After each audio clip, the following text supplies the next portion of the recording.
మనకి వందనాలు. మీ అందరికీ నా వందనాలు అండి. ప్రభు మనకి ఈరోజు ఇచ్చిన వాగ్దానం యెషయా గ్రంథము 60వ అధ్యాయము 22వ వచనం. వారిలో ఒంటరి అయిన వాడు 1000 మంది అగును, ఎన్నిక లేనివాడు బలమైన జనమగును. ప్రభువు ఈరోజు చెప్తున్న మాట ఏంటంటే, ఒంటరి అయిన వాడు అంట 1000 మంది అగును, ఎన్నిక లేనివాడు బలమైన జనమగును.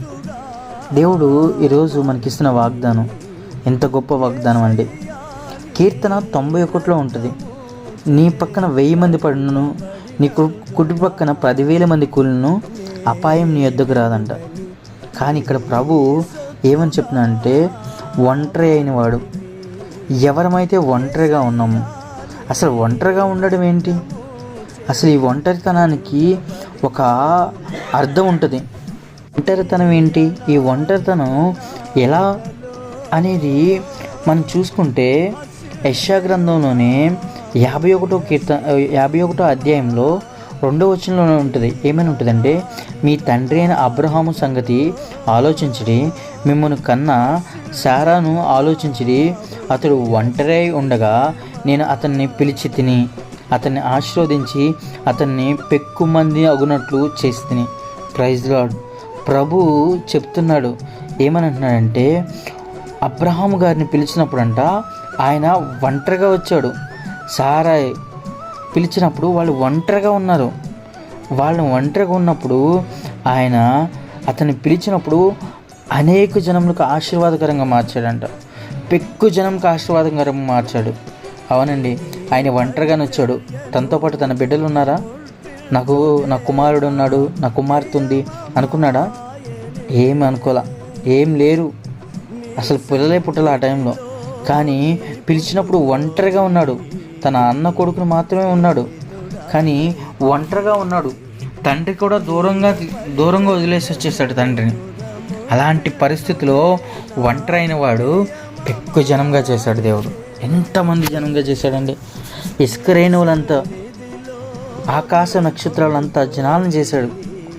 అబ్రహాం సంతతి ఎవరైతే రక్షించబడుతున్నారో, ఎవరైతే దేవుడి గురించి తెలిసి రక్షణ అనుభూతిలోకి వస్తున్నారో, ఆ విశ్వాసులకు తండ్రిగా ఆయన ఉన్నాడండి. అవును, దేవుడు ఈరోజు కూడా మనతో మాట్లాడుతున్నాడు. ఒంటరిగా ఉన్నాం, మనం ఒంటరిగా ఉండి బాధపడుతూ ఉంటాం. మన ఆర్థిక పరిస్థితులే కానీ, లేదంటే మన కుటుంబ సమస్యలే కానీ, భర్త వలన సమస్య కానీ, భార్య వలన సమస్య కానీ, అత్తమామల వల్ల సమస్య కానీ, లేదంటే తల్లిదండ్రుల వల్ల సమస్య కానీ, లేదా బంధువుల వల్ల సమస్య కానీ, ఏదో ఒక సమస్య వల్ల మనం ఏమైపోతున్నామంటే ఒంటరిగా అయిపోతున్నాం. ఒంటరిగా అయిపోయి వేదన చెందుతున్నాం, ఒంటరిగా అయిపోయి రోదన చెందుతున్నాం. ఏదో ఒక సమస్య వల్ల మనం వెంటాడుతూ ఉంది. కానీ ఇప్పుడున్న జనరేషన్లో కొంతమంది కావాలని ఒంటరి అయిపోతున్నారు. ఎందుకంటే ఫోన్లు ఎక్కువ చూసుకోవడం, ఫోన్లు ఎక్కువ గడపడం, పక్కన మనుషుల కంటే ఫోన్లో వీడియోలకి, ఫోన్లో మాట్లాడుకోవడానికి ఫోన్లోకే ఎక్కువ టైం ఇవ్వడం, ఇలాగ ఎక్కువ అయిపోతున్నారు. ఎందుకంటే ఫోన్ ఏం చేస్తుందంటే ఒక మనిషిని ఒంటరివాణిగా చేసేస్తుందంట. ఈరోజు ప్రభువు చెప్తున్నాడండి, ఏమనంటే, ఒంటరి అయిన వాడు 1000 మంది అగును. ఒంటరి దేంట్లో? నీ సమస్య ఏదైతే ఉందో, ఎట్లయితే నువ్వు ఒంటరితనం ఉంటున్నావో ఆయన నిన్ను 1000 మంది అగునట్లు చేస్తాడంట. ఎన్నిక లేని వాళ్ళు, నిన్ను ఎవరైతే తృణీకరించారో, లేదా ఎవరైతే నిన్ను నిన్ను అపహాసిస్తూ ఉన్నారో వాళ్ళంట బలమైన జనాంగం చేస్తాడంట. నువ్వెక్కడైతే తగ్గించబడుతున్నావో, నువ్వెక్కడైతే తొక్కబడుతున్నావో, ఎక్కడైతే నువ్వు వెలివేయబడుతున్నావో, అది ఉద్యోగంలో కానీ, వ్యాపారంలో కానీ, లేదంటే నువ్వు చేసే చేతి పనిలో కానీ, ఏదైనా సరే నువ్వు ఎక్కడైతే తొక్కబడుతున్నావో అక్కడ దేవుడు నిన్ను బలమైన సమూహంగా చేయాలనుకుంటున్నాడు.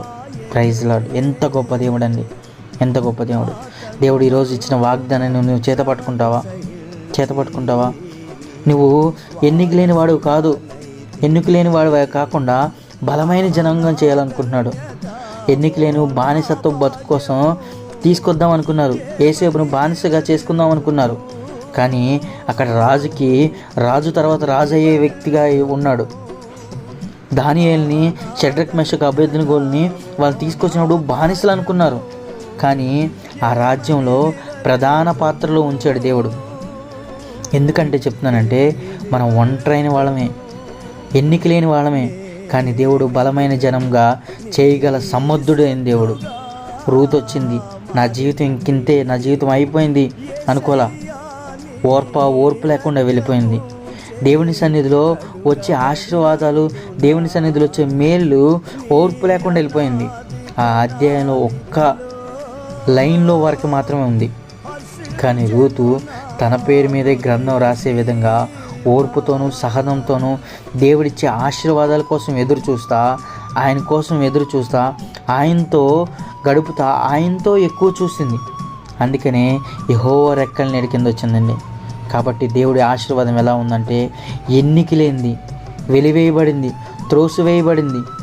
కానీ ఆమె దావీదు వంశస్థులో ఒక పేరు సంపాదించుకుంది, తన మామగా అనిపించుకోవడానికి అర్హత సంపాదించుకుంది. రూతు ఎంత గొప్ప అన్య జీవితం నుండి రక్షణ జీవితంలోకి వచ్చిన తర్వాత తన స్థితిగతులే మార్చబడినాయి. అందుకని ప్రభు ఈరోజు చెప్తున్నాడు, వారిలో ఒంటరి అయిన వాడు 1000 మందగును, ఎన్నిక లేని వాడు బలమైన జనమగును. యెహోవాకు నేను తగిన కాలమున ఈ కార్యము త్వరపెట్టెదను. ఆమేన్. దేవుడు అంటున్నాడు, తగిన కాలంన ఆయన హెచ్చిస్తాడండి. తనను తాను తగ్గించుకున్నవాడు హెచ్చించబడతాడు, తనను తాను హెచ్చించుకోవాలనుకున్నవాడు తగ్గించబడతాడు. నువ్వు దేవునిలో తగ్గించుకుంటున్నావా? దేవుని పరిచర్యలో తగ్గించుకుంటున్నావా? దేవుని దగ్గర పాటలు పాడడంలోను, వాక్యం చదవడంలోను, ప్రార్థన చేయడంలోను తగ్గించుకున్నావు అనుకో, దేవుడు ఏం చేస్తాడు తెలుసా? నీ తగ్గింపు హృదయాన్ని చూసి నిన్ను అనేక మందికి హెచ్చించేదానిగా చేస్తాడండి. మనం తగ్గించుకునే వారం ఉందాం, ఎందుకంటే హెచ్చించే దేవుడు సమర్థుడు, శక్తిమంతుడు. అట్టి దేవుడిని ఆరాధిస్తున్న మనం తగ్గించుకొని ఆయన హెచ్చించే బిడ్డలుగా మనం ఉందాం గాక. అటు కృపా దేవుడు మనందరికీ దయచేయను గాక. ఆమేన్.